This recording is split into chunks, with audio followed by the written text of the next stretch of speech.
I'm going to turn my motor on and see how high I can get on the current before my DC motor stalls. So we are somewhere in the vicinity of 55 seconds right now. I should probably make a new noise. That was about 60 seconds.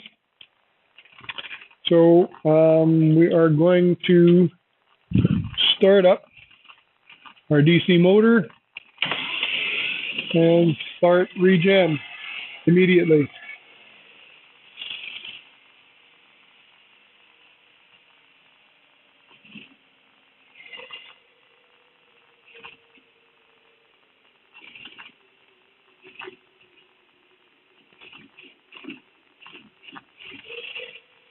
So that was 333 amps. That's all I can get out of her today.